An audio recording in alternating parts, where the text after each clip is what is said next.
Well, good morning, everyone. Welcome back to class. This is Discipleship 101 class, Sunday school class, and we are in our sixth week, 6 of 7 weeks. In the last 3 weeks, we've covered practical steps of discipleship. And so we looked at knowing your sheep, feeding your sheep, and leading your sheep. And today we are going to talk about protecting your sheep. Protection in a discipleship relationship is really this aspect of how to keep the relationship from stagnating. How to have that, keep it from a tendency to just sort of go from maybe initial momentum to kind of dying down. And we are like sheep, as Isaiah 53:6 says, we all, like sheep, have gone astray. Each of us has turned to our own way. Reminded of a story, true story of these shepherds in Iran who were caring for their sheep, and they stopped to get themselves breakfast for a while and took their eye off the sheep. And lo and behold, one sheep started to head down over a cliff, and the rest of the sheep started to follow one by one. And the first 400 sheep died, and the next 1,000 or 1,100 sheep, I guess fell all over the cliff as well, but had the cushion of the other sheep and so survived. And all in all, there was about $74,000 in damage, in loss of product of sheep. And because like sheep, there's this wandering and flock mentality, a tendency to wander and a tendency to follow in group with others that would wander as well. And so as a shepherd, when in light of discipling, there's a sense in which we are taking on the task of how do we help protect a relationship? How do we help protect that person and this relationship and discipleship from stagnating and wandering? Kind of has a sense of, well, kind of like what Paul says, don't be conformed to the world, but be transformed by the renewing of your mind. And so there's a sense of, if I'm not transformed, I'm conforming. And so how do we make sure where we've taken this initial relationship and intention, and how do we move it down a road to in a level of consistency? Because you see, oftentimes when we start new relationships, like my experience has been with discipleship or a small group, there's usually a lot of excitement early on. And that excitement can tend to be the thing that really drives the momentum, and you meet regularly and it has some excitement to it, but sometimes it starts to lose its energy. I suppose it's not a whole lot different than like trying a new diet, right? You get all excited about the weight loss and the healthiness, and you're going to be trim and thin in no time. But soon all that excitement kind of gives way to that steady, consistent process of choices. I got to make choices. I've got to, day in and day out, make the healthy choice. Do I have that dessert? Do I have seconds? How do I stave off these hunger pains? Does this ever get any easier? It can feel like along the way we struggle with what was initial momentum. It starts to slow us down. And discipleship can kind of be like that. Typically when a discipleship relationship starts, there is a lot of excitement. You're looking forward to it. There's a hope that's created, like, yeah, I look forward to meeting and connecting and looking at making changes in my life. But the truth is there is still a daily grind kind of process to this. And so as a discipler, while you're not held responsible for all of the weight of that, there is something of the challenge to say, how do we keep this thing that initially had good momentum, how do we keep it from stagnating? How do we keep it from slowing down? Because there are some things, some roadblocks that can tend to get in the way from that momentum. Like the first one would be the busyness of life. Usually discipleship relationship isn't the primary relationship in your life. If you're married or and you have kids, or you have work relationships that occupy a lot of your time, or other relationships that have already been part of your life, they just kind of the busyness of life can sort of just push this discipleship relationship to the wayside. And it's hard to keep up with that because life seems to fill our days, our schedules so easily. And so it competes with that. Changing schedules. Long-term relationships, like a discipleship relationship, can tend to be, they're bound to face changes, job changes, direction, career changes that may just be as simple as changing your shift from a day shift to a swing shift, or changing jobs altogether. I know that our small group, we found that if we didn't schedule out probably about 6 months worth of meetings, eventually we sort of drifted, and we could go, 3 months without meeting because we forgot to get it back on the schedule.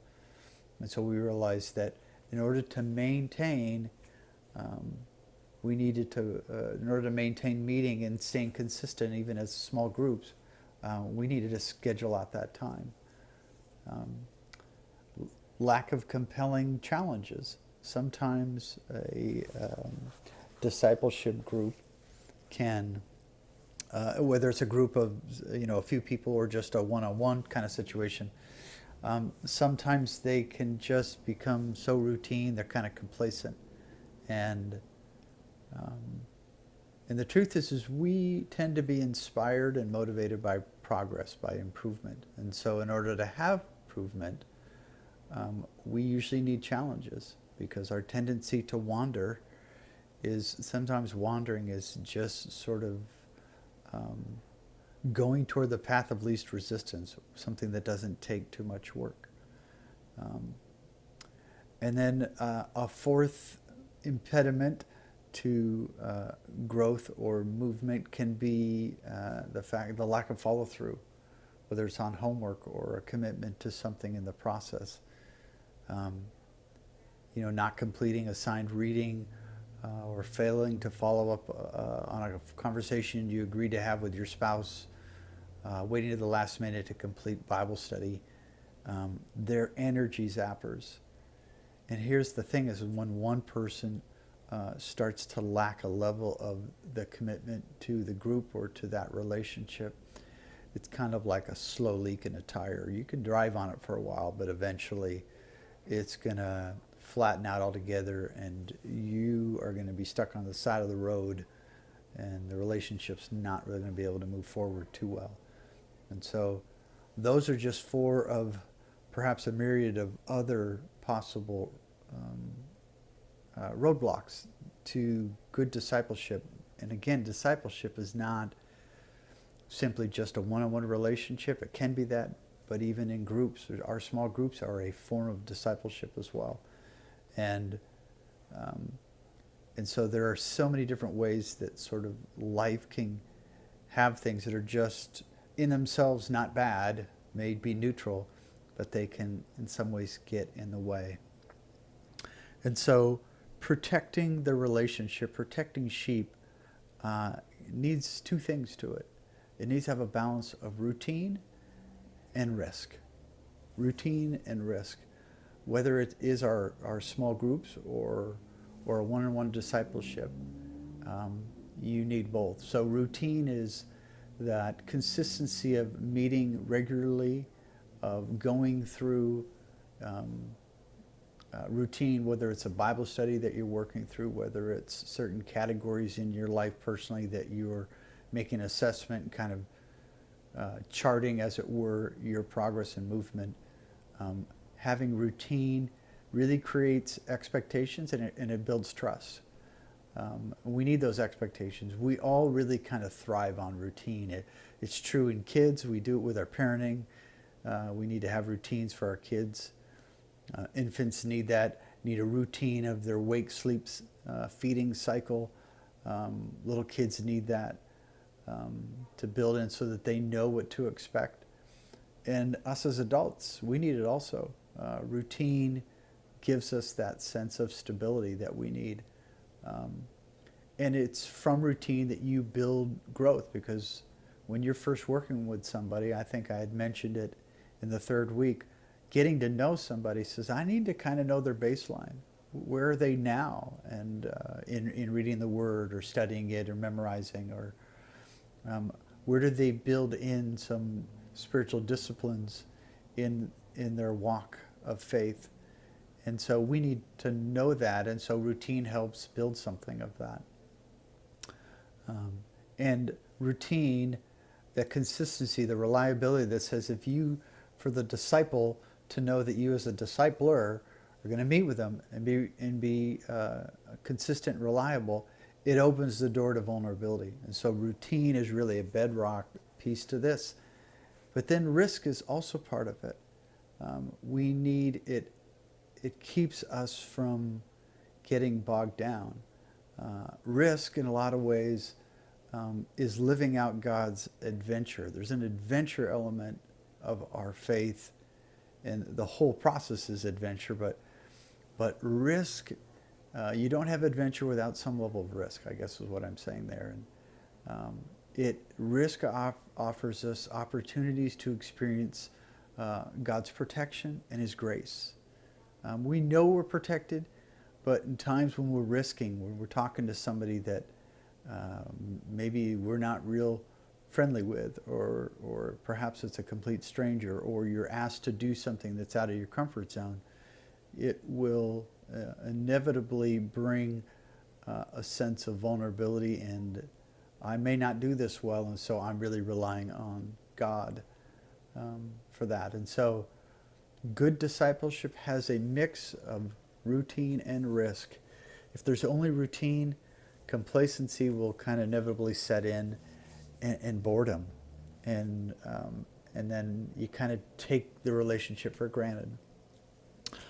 If there's only risk, then you can lose the steady, stable atmosphere that's necessary to really wrestle with deeply personal, spiritual issues.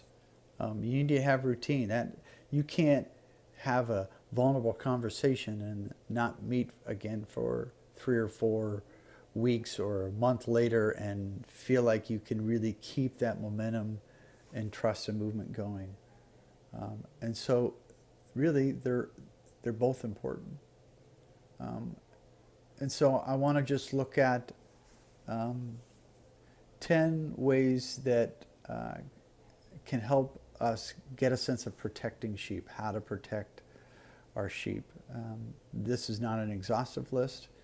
It's really kind of more of a framework to work by, to say, here's some ways to be thinking about how to make sure we keep this relationship moving forward.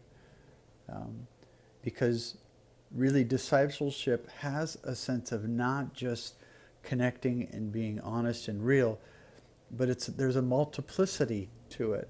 We're meant to bring others in to know the Lord. And so part of discipleship is not just the consistency of meeting and people that you count on and the reliability, but also multiplying that and bringing others into the fold, as it were. And so both are necessary to keep discipleship a vibrant process. I think both are necessary of our own individual process, our walk of faith. If it does not have a missional mindset in the nature of it, even our own journey our walk can kind of stagnate and become routine. We're not made to just show up on Sunday, worship, go home and do our life our way the rest of the week. This is something that is meant to be vibrant, flourishing, dynamic every day of our lives. And so it's thinking in those terms. So as you hear this, think perhaps as a potential discipler, if I'm going to disciple somebody, but also hear it as this isn't I'm the expert and you're the one that's going to follow my lead. It's I may be a little further in the journey, but I'm here to walk alongside you. So none of these areas are just exclusively one person over the other that needs to be doing this. This is for all of us to be doing. So the first one is realize that joy must be fought for relentlessly. Joy must be fought for relentlessly. A transcendent joy, not just happiness, not circumstantial happiness, but a transcendent joy that extends beyond our mere circumstances. It's perhaps the most contagious element in a discipleship or relationships, and perhaps the most contagious element that would draw a non-believer to even consider Jesus, is they see in you the light of joy that you have because you have been saved. To see that in you, that's the transcendent joy that I think is so important. As John Piper puts it, God is most glorified in us when we are most satisfied in Him. And so our daily life is a real battle of this. We battle to fight for joy, which sounds like an odd thing to do because joy seems more of a reactionary emotion we have, but actually, kind of like James says, consider it joy when you suffer various trials. So joy isn't simply a reactionary emotion. It's more of a state of being. It's more of a sense of what we grasp and hold on to because we understand that God uses it in our lives, even pain and turmoil. And certainly we'll use other blessings in our lives as well. And so as a discipler, it is meeting with somebody with the idea of creating and establishing and maintaining a life of joy, that you are seeking that out. And so there's kind of a few ways to think about that. First, as a discipler, exploring with the other person what they naturally tend to find delight in. What do you tend to go towards, gravitate towards? Is it your job that brings the greatest satisfaction? Is it your marriage relationship? Is it sports, hobbies? Is it certain things you read? Is it learning a new kind of trade or ability? What tends to bring delight? And again, none of those things are necessarily bad, but they're oftentimes temporal. They won't necessarily bring the greatest transcendent kind of joy that we find in Christ alone. But opening the door to looking at that. I think being rigorously honest about the ways that happiness is sought after, to be able to talk in those terms. Both you as a discipler being transparent about your own journey and trying to draw that out as well. Taking an account of how your time reflects what you gravitate to and what you spend your time seeking to create happiness or fulfillment. And then out of that, building a personal plan that really seeks joy and combats what are those fleeting, kind of selfish, idolatrous ways that we tend to seek after. And so it's a matter of actually creating a plan of how am I going to fight for this? How am I going to fight to find joy in holiness, find joy in God, in the truth that I see in my life, not just in the everyday circumstances. Second, realize that the battle is primarily a fight to see God for who He is. To see God for who He is. So oftentimes in our life, we will interpret God's goodness, God's sovereignty based on our experiences. We'll make our experiences true and then somehow shape our view of God and through that. And that is terribly wrong and terribly ineffective. and it only creates contempt. It only creates a distrust. We start to, in our hearts, pull away from God and trust ourselves. Instead, we need to fight to cling to what is true about Him first. Adam and Eve, their downfall started when the serpent questioned God's goodness. Did God really say this? It's because he knows you'll be like Him. And He's a jealous God. And he got Adam and Eve to doubt God's goodness, to doubt God's justice and mercy and grace.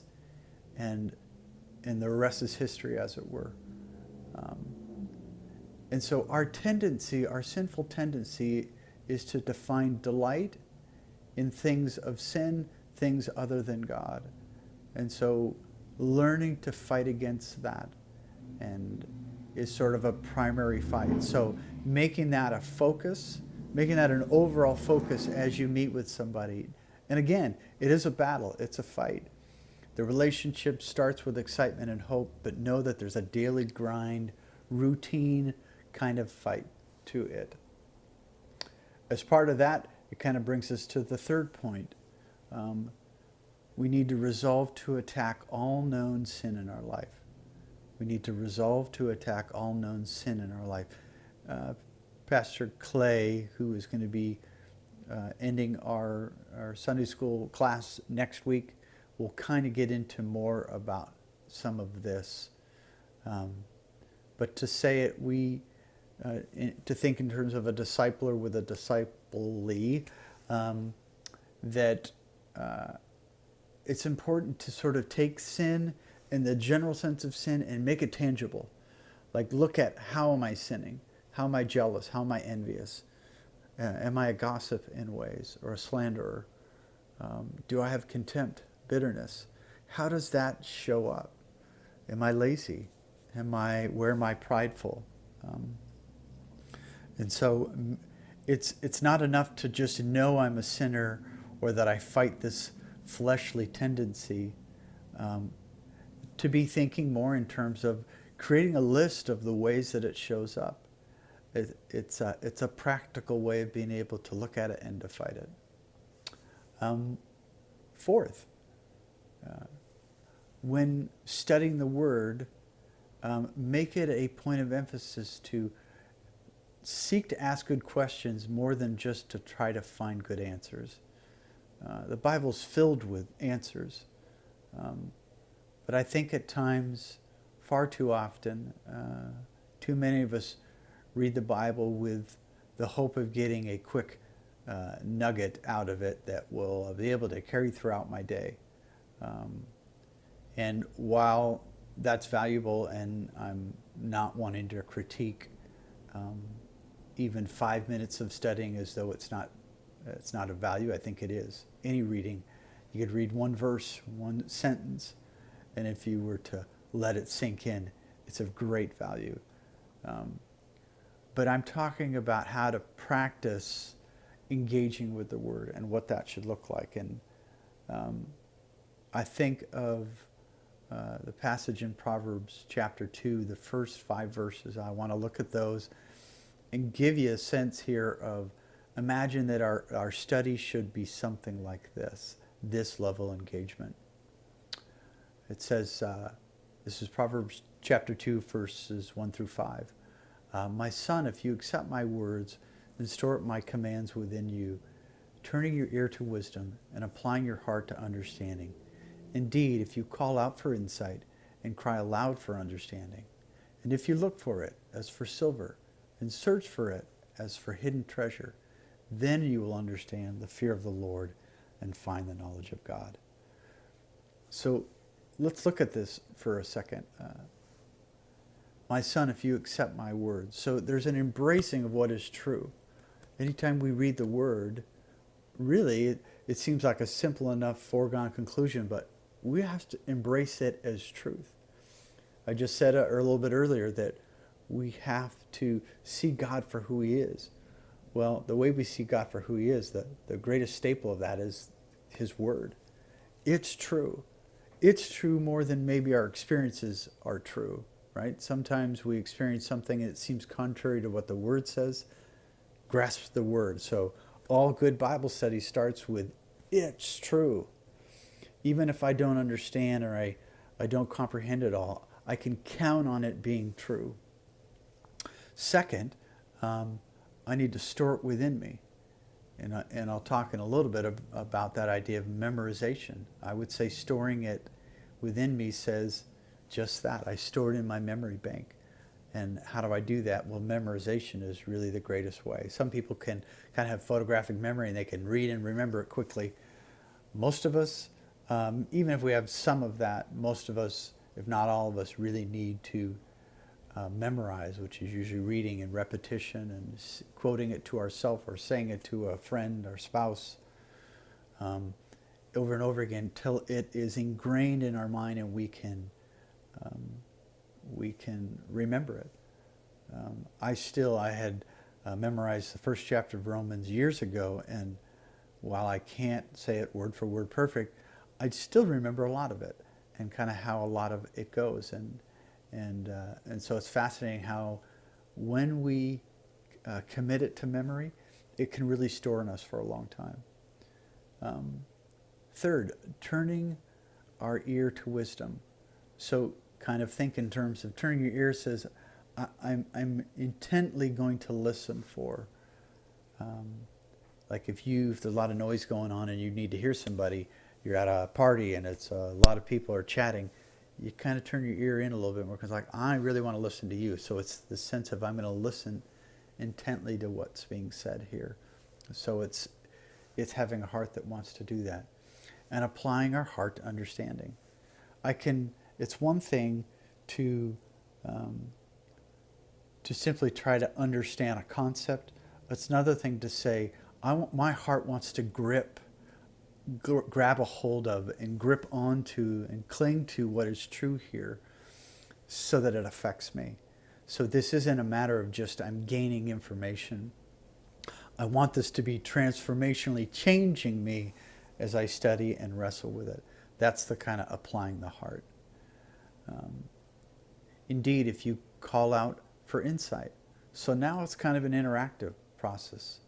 It's seeking from the Lord or for others for direction. What does this mean? I'm having a hard time with this passage. I want to understand it. Lord, help me see it. And then it intensifies, which oftentimes poetry does, Hebrew poetry. One line sounds similar to the next, but it's intensifying. So we go from calling out for insight and crying aloud for understanding. Now there's a little more of a desperation. Like, please give me understanding, Lord. Because there's a lot of scripture that has depth and is in a Hebrew context or Aramaic or Greek in a way that says there's culture at play here that I may not understand, and I need to understand this. And I don't just want to understand it, I desperately need it. Again, that comes back to that because we're applying our hearts. We really want to understand and wrestle with this. And then we keep going. It says, and if you look for it as for silver, well, silver is generally mined in silver mines, right? You kind of know where you're looking for it. You're digging for it because it's that precious. It's worth the sweat, blood, and tears to pick away at the rock, to dig into the hard surface to get to what is the preciousness of it. So that can be digging into the word itself or utilizing other reference sources to understand and to dig. And then and you search for it as for hidden treasure. And so you're going to seek it out that way. Like you know it's around and you're going to, like a treasure map that you have, and you're going to search for it and you're maybe sell everything and go find it because it's the pearl of great price. It is worth everything. And so it ends with this. It starts with the word if, my son, if you do all this, and it ends with then you will understand the fear of the Lord and find the knowledge of God. And so in discipleship, it's meant to have this sense of, if you're really going to engage with the word, it is a full-on engagement. That's something that needs to be practiced and built into the routine of studying it together, but certainly building that kind of studying it, hoping that the disciplee will also incorporate that kind of mindset. Our fifth, which is part of what I just read, is making memorization and meditating on the Word an element of routine, right? And so we talked about routine and risk, important elements in discipleship. Well, this is a routine category. And so it's memorizing takes time and consistency, and going over and over it again. And meditating on the Word has a sense of utilizing your imagination at times and reflecting and considering, what does this mean and how do I dig into it a little bit? Sometimes it can be just imagining what it might be like. For example, Psalm 139, 17 and 18. How precious to me are your thoughts, O God. How vast is their sum. If I were to count them, they would outnumber the grains of sand. So to memorize that verse, to put it in your memory bank, and then to meditate on, what must that be like? How does God have precious thoughts about you? Right? We spend a lot of time with negative thoughts. It's believed to be that we have, of all the thoughts in our day, perhaps 60 to 70% of them are negative. Imagine combating negative thoughts with meditating on how God thinks of you, which is a fascinating, maybe kind of disorienting, disrupting kind of tendency, because we don't tend to think of that. We certainly can recognize He must love me. He gave me His Son, His most precious gift. But we don't think about how He might think very personal thoughts about your personality, your experiences, how He made you. He formed you in your mother's womb. He knit you together. He knows the number of hairs on your head. He knows the number of days in your life. He knows every thought you've had. He knows every prayer you've prayed, ones that we have long forgotten. He holds all of that. They're thoughts that He has. And then, of course, that idea of the grains of sand. Grab a handful of sand and let it run through your fingers, and you can't count all those. And that's just one fistful of sand versus one beach full versus all the beaches in the world. He has those thoughts about you. To meditate on such a wonderful idea, the ability for that to impact us and to change something of our life, to create that transcendent joy. Memorization and meditation are vital pieces to that. Discipleship should be building that into the mindset and into the routine. Sixth, pray earnestly and continually for open heart, eyes, and an inclination for God. Let me read that again. Pray earnestly and continually for open heart, eyes, and an inclination for God. So open heart, eyes is this idea of perhaps you see somebody and you're praying an openness that God, if God has you to say something to that person or to do something for them or to step into a moment or to ask somebody if they need prayer or perhaps they need help in some way, that building in, again, this is sort of a mixture of routine and risk together. Because it says we're going to take risk that says, I feel like the Lord is asking me to pray for you or to ask you this question. Or I feel like I'm supposed to stay here or go there in whatever the situation might be. And it starts with being open to that. And so it's something that can feel very risky for us. We don't know that the other really needs us to step up and ask them something or to be praying for them. And so it can feel a little nervous and risky for us to do it. But it starts with praying that our hearts and our minds would be open to that. So open eyes of our heart, the soul of us that says, Lord, help me be obedient to you in the very nuanced subtleties of life. And making that and taking something that feels risky, but making it now a routine in our life. Talk about adventure. that God would say, I want you to talk to this person. Sometimes that feels a very scary, nerve-wracking thing to do, and yet you've probably heard of stories where people's lives have been changed. People have done that, and to watch how God moves in through them in such a simple, subtle way. 7, learn to preach God's word to yourself rather than listen to yourself. So it's kind of similar to what I was saying earlier, that we have somewhere up to 70,000 thoughts in a day, and up to 70% of those are negative. Imagine preaching God's word. Well, in order to do that, I got to memorize it. I've got to have it ingrained in me so that it's most accessible. I don't always have time in my day to stop and open the Bible. I don't even have time to pull up my phone and the app all the time. Sometimes I can be in the middle of something, and thoughts can come a mile a minute, and they're not good thoughts. And they may be shameful, self-contemptuous thoughts. They may be bitterness towards other people thoughts. And imagine building in a routine of preaching to myself God's word to combat that. And again, it's taking something and making it a routine. And so then how do we do that? Well, in discipleship, it would be thinking about how to strategically create opportunities to build that in. Where in your day can you stop and check yourself and to see, when have I last given myself a jolt of God's word to me, a truth about his character, about what he's called me to, about how he sees me? Have I been doing that? Maybe I should build him in on the hour, every hour. So discipleship, creating something of that, again, helps keep a relationship and a situation from stagnating. 8, recognize that progress through this whole relationship can come through failures as well as successes. Look at Peter, the foot and mouth disease apostle.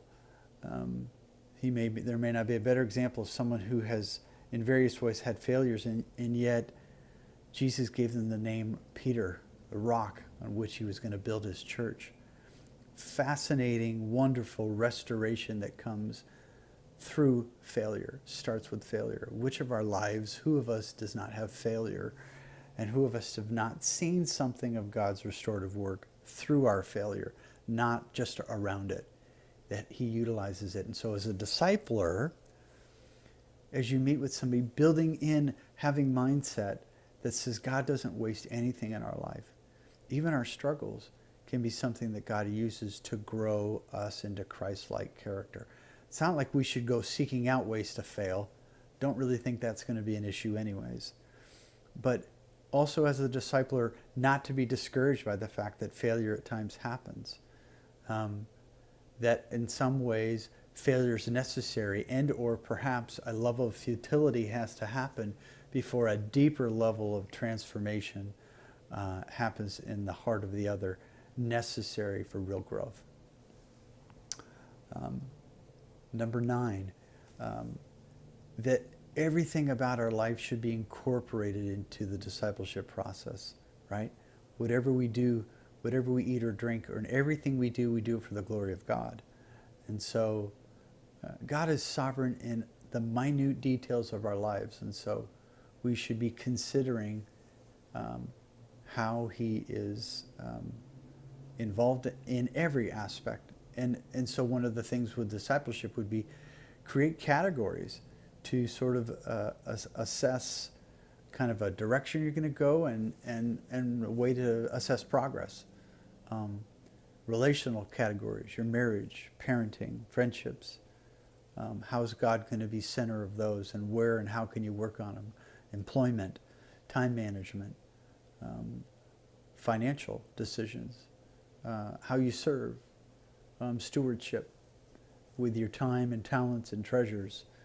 And so it's that idea that discipleship should be incorporating all those categories, but again, not just in a vague global sense, but actually some practical way of going, how did you handle things in your finances this week? What did you do well? Where did you struggle? What do you hope for? What feels like would be being obedient to God, submitting yourself to Him in decisions with your finances or your time management, or your marriage relationship, and so on and so forth. And so discipleship should be creating routine in those categories, but then also opportunities throughout the week for there to be risk, to step out and to be obedient to Christ. And then finally, our last one, make doing the hard and loving thing for the sake of others a routine element of discipleship. Let me say that one again. Make doing the hard and loving thing for the sake of others a routine element of discipleship. What I'm talking about here is thinking strategically about all the interactions you have with people.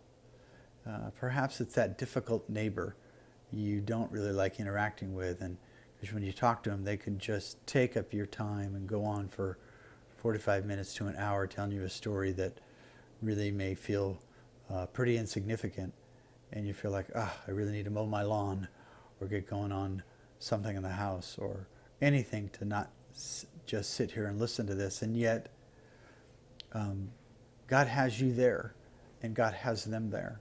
And how can we think more strategically? And one of the ways can be to create a strategic prayer list of people to influence for Christ. You have people in your life. You have family members that don't know the Lord. You have neighbors that don't know the Lord. People you work with.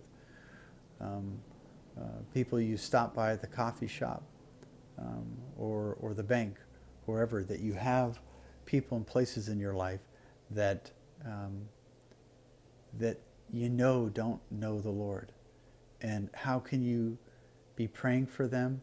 And I think it starts, a practical way can be to create a list of people and to be praying about how to have open heart, eyes to see them, how to be open to what the Lord is doing, how to think strategically about how do I have conversation and take it somewhere, how do I see every moment as an opportunity to draw people to Christ, because it's what we're called to be salt and light to a world that is in great need of flavor and that is in great darkness and needs light. And we are called to that.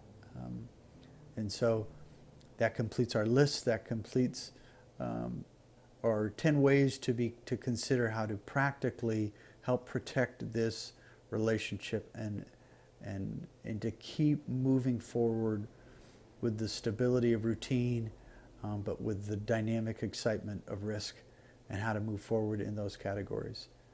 Have a great week, and you'll see on the following some discussion questions. Take care.